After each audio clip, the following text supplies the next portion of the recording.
Welcome back to the Terry and Jesse Show. Jess, you're reading a list of prelates that we need to be praying for, but more importantly, praying for our Pope and the Vatican because so much injustice has gone on. Before you continue on that list, I know storytelling gets us, and I had a story this morning here at our chapel, and I'm going to preface this first, Jesse. If I find out that Terry Barber or Jesse Romero isn't going to Mass often as they always do daily, if we're not going to confession, you know what I'm going to do, Jess? If I heard that, I'd get in my car, I'd drive out to Phoenix.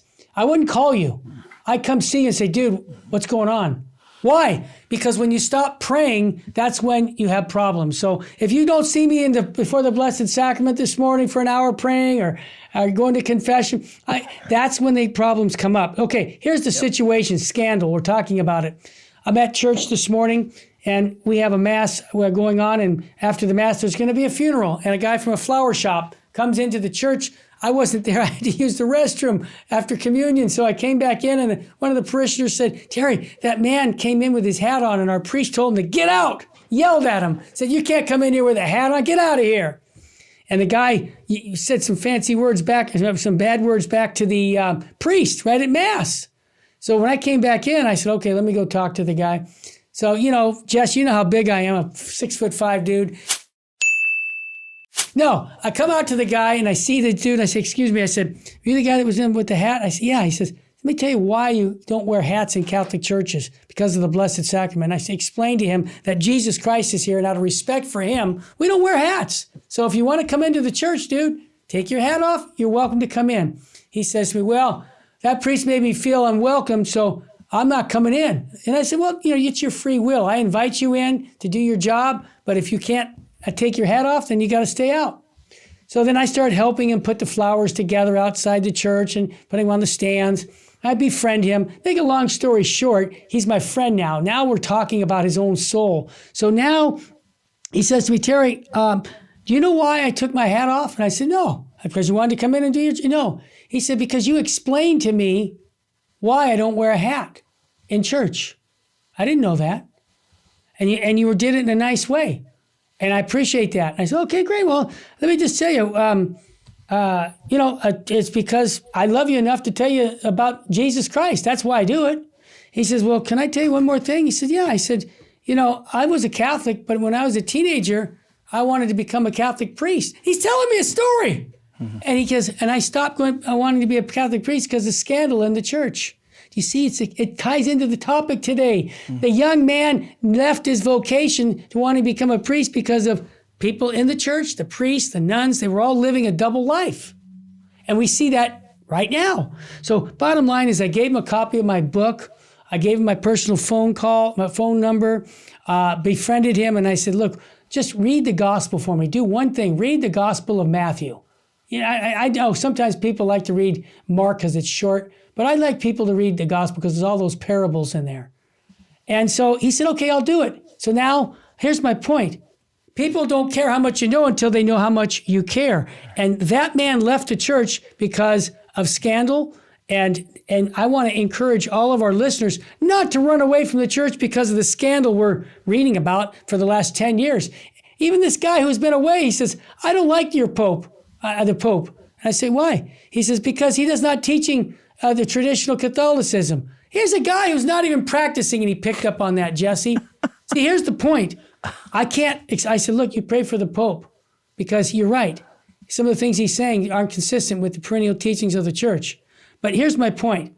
Let's not run away from the church because of scandal. Let's dig deeper in. Like when I was praying before the Blessed Sacrament today at 7 o'clock, before the 8 o'clock Mass, I'm praying for people. The lady that died, this new person that's we're burying her right now. The point I'm trying to convey to people is don't run away because of Judas's in the church. Continue, Jess.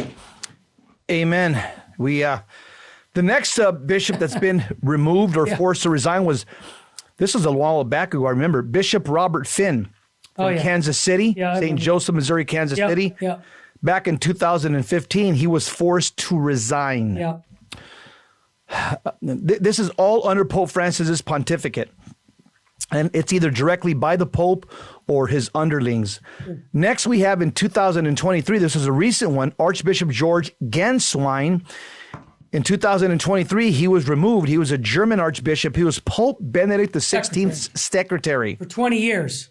Next, we have Archbishop Wolfgang Haas. He retired in 2023, and that very day, his retirement was accepted. He's from Liechtenstein, the Archbishop of Vaduz. Next, we have in the U.S., Bishop Martin Hawley. He's a black Catholic bishop. I'll never forget him getting on EWTN. I didn't do anything. Memphis, Tennessee. Yeah. Yeah. In 2018, he was punished by the Pope. Yeah. Punished and removed. And he said what he said. I will never forget. He says, nobody told me what I did. They just said, you're done. And see, this is an injustice. You know, it's not just America, Jesse, where you're accuser. You should be able to say, okay, what am I being accused of? Give me the facts and let's talk about it. No, he goes, I don't even understand why I'm out because they just said, you're no longer the bishop. And, you know, that doesn't sound like, that doesn't sound like an all welcoming church, Jess. All are welcome except these 30 people here. Yep. Then you have Bishop Rogelio Ricardo Livieros Plano from Paraguay. He was removed in 2014 by the Pope. Yeah. Then you have Archbishop Giacomo Morandi from Italy in 2022. Yeah. He was reassigned. I love that. He was the former secretary of the Congregation for the Doctrine of the Faith. He was reassigned. And Jesse, probably made to comp paper clips. And you know, Jesse, just to let you know, a lot of these people who have been living double lives in the church, and when they get caught, they get unfortunately, promoted. That's right. Thank you. You just took the words out of my mouth. Next, Cardinal Gerhard Mueller from Germany. He was removed in 2017 as the prefect for the Congregation of the Doctrine of the Faith. Yep. If you don't laugh, you'll cry. Yeah. Next, you have Bishop Mario Oliveri from Italy, 2016. He was forced to resign. Next, you have our friend, Father Frank Pavone, priest for life, Catholic priest here in the U.S. in 2021. He was laicized. Just removed. Yeah, next, you got Cardinal George Pell, the Council of Cardinals from Australia in 2018. He was removed. Next, you have Bishop Pedro Daniel Martinez from Argentina, 2020. He was forced to resign. Next, you got Bishop Guido from Italy in 2019. He was part of the Pontifical Commission of Ecclesia Dei on the Latin Mass. They abolished the commission that was started by John Paul II. Abolished. Yep. Next, you got Bishop Dominique Rey from France, 2023. He was removed. Next, you got Cardinal Robert Sarah from Africa, 2021. Holy man. He was 75 years old. You're gone. Yeah. That's it. And Jesse, resignation accepted. All of these names that you're giving have one thing in common. They're all Orthodox. Exactly. I use the word, fidelity to Jesus Christ's moral teachings. I really mean that. These are guys who would not compromise. And even when pressured from the highest levels of the church, that's what Strickland, he was being pressured to say, you need to go along with this synod that's going on. And he said, no, I can't. My conscience says that they're discussing things that shouldn't be discussed. I have to speak my mind. And what does he get for that? He gets removed. So he was removed in 2022, Bishop Strickland of Tyler. Next, Archbishop Savio Han Tai-Fai from China, 2017. He was removed by the Pope. Next, Bishop Eduardo Maria Tassag from Argentina, 2022. He was forced to resign. And you know what's interesting, Jesse, about the guys from Argentina? When I read a little bit about it, they didn't get along with the Pope when he was the Archbishop in Buenos Aires. And it seems like the vindictiveness of the Holy See right now, and they're coming back when they say, these guys didn't get along. Hey, now I'm in power. You're done. And it's almost like you see this in corporate America, but it's the Vatican, man. Yes. And next, you've got Bishop Daniel Fernandez from Puerto Rico, 2022. Remember him? He was removed because he didn't want, remember? because of the Pope. Yeah. The Pope, Terry. Yeah. Oh, yeah, the Pope. Next, you got Father Va Treco from the U.S., pastor of the Church of Saint Bede the Venerable in Minnesota. In 2019, he was excommunicated. Oh, my gosh. Next, we got Archbishop Carlo Maria Vigano from Italy, 2016. He was replaced as the papal nuncio to the U.S., and he's in exile now, like St. Athanasius. Yep. Next, we got Father Mark White from the U.S. In 2021, he was removed as a pastor of St. Francis of Assisi in Rocky Mount, Virginia. He fought it, man, for a while. He did. Next, we got, but the courts were stacked against. He was. It was like losing the deal. Yeah. Next, you have Cardinal Joseph Zen, Bishop of Hong Kong, China. Yeah. 2022, the article says he was thrown to the wolves.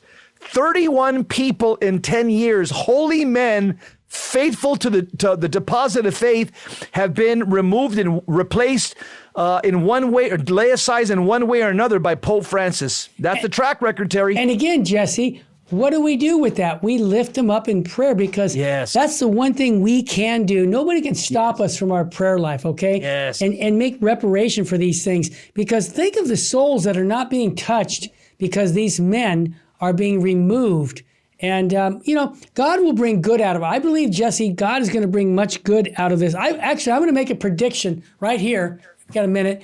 When the next conclave gets together, which probably is going to be pretty soon, with the Pope being 87 this month, I believe that they're going to look and say, do we need another Pope that, like Francis? And I would think that they're going to say, absolutely not. Look what's gone on. Look at the disaster that's happened in the church. We need to send the pendulum back to orthodoxy. And I think that our cardinals are going to see this. And I pray that they will. Let's pray for that and much, much more. That's my take, and that's how I think good can come from all this. Yeah, the retirements of clerics is usually at the age of 75. Right. But if they're leftist, they're allowed to stay beyond the normal age of retirement. But if they're orthodox and faithful to the deposit of faith, they're removed the day they turn 75. That day.